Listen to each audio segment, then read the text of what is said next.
বৌদ্ধ ধর্মাবলম্বীদের দ্বিতীয় বৃহত্তম ধর্মীয় উৎসব প্রবারণা পূর্ণিমা। প্রবারণা পূর্ণিমার রাতে ফানুস ওড়ানোর মধ্য দিয়ে গৌতম বুদ্ধের অহিংসার বাণী ছড়িয়ে দেওয়ার সঙ্গে সুখ, শান্তি আর কল্যাণ কামনা করেন বৌদ্ধ সম্প্রদায়ের মানুষ। রাজধানীর আন্তর্জাতিক বৌদ্ধ বিহার থেকে আরও জানাচ্ছেন সহকর্মী সুলতানা স্বর্ণা। প্রবারণা পূর্ণিমায় বৌদ্ধ ধর্মাবলম্বীদের আজকের কি আয়োজন আছে, সবশেষ বিস্তারিত জানাবেন। সেটা কিছুক্ষণ আগে, অর্থাৎ কয়েক সেকেন্ড আগেই কিন্তু একটি ফানুস ওড়ানো হয়েছে এবং আজ বৌদ্ধ ধর্মাবলম্বীদের দ্বিতীয় যে বৃহৎ উৎসব প্রবারণা পূর্ণিমার কথা কিন্তু আপনি জানাচ্ছিলেন। এবং এই প্রবারণা পূর্ণিমার কথা যদি আসলে বলতে হয়, গৌতম বুদ্ধ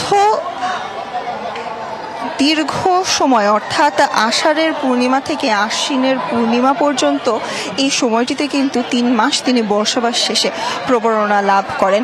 অর্থাৎ আমরা কিছুক্ষণ আগে কিন্তু বৌদ্ধ ভিক্ষুদের যে মন্ত্রপাঠ ছিল সেই মন্ত্রপাঠ শুনছিলাম এবং তার পাশাপাশি এই দিনের ব্যাখ্যাও কিন্তু শুনছিলাম। তখন কিন্তু তারা জানাচ্ছিলেন যে প্রবর অর্থ হলো যাবতীয় জীবনের যত অশুভ আছে, যত অপশক্তি রয়েছে, সকল কিছু। এবং বরণা মানে কিন্তু আসলে বোঝাই যায় যে সকল কিছুর আসলে ত্যাগ করার যে দীক্ষা, সেই দীক্ষা। এবং প্রবরণা পূর্ণিমার এই দিনেই কিন্তু 60 জনকে ধর্মজ্ঞানে অধিষ্ঠিত ভিক্ষুকে বুদ্ধ ধর্ম প্রচারের জন্য নিয়োজিত করেছিলেন গৌতম বুদ্ধ। এবং তার পাশাপাশি তার নির্দেশেই কিন্তু বহুজন হিতায়, বহুজন সুখায়, লোক অনুকম্পায়, এই শব্দসমূহকে বুকে ধরেই কিন্তু ধারণ করে সমগ্র জীবজগতের কল্যাণে ধর্ম প্রচার করার জন্য কিন্তু ভিক্ষুরা ছড়িয়ে পড়েছিলেন।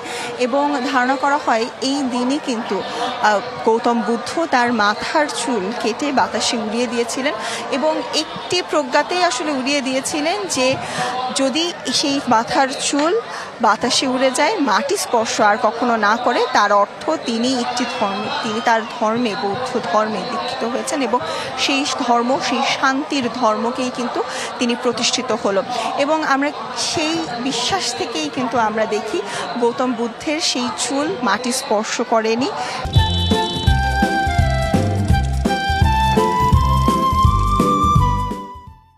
তাই কিন্তু এই ফানুস উড়িয়ে সকল বৌদ্ধ ধর্মাবলম্বী যারা রয়েছেন তারা বিশ্বাস করেন সকল অপবিত্র, অপশক্তি, সকল কিছুকে কিন্তু উড়িয়ে দেয়া হয় এবং শান্তি প্রতিষ্ঠায় যে ব্রত, সেই ব্রত পালন করা হয়।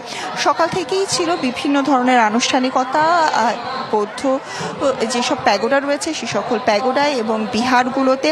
এবং তার পাশাপাশি মঙ্গল সূত্র পাঠ, বৌদ্ধ পূজা, ত্রিপিটক পাঠ, প্রদীপ পূজা, বিভিন্ন ধরনের পুজোই কিন্তু অনুষ্ঠিত হয়েছে।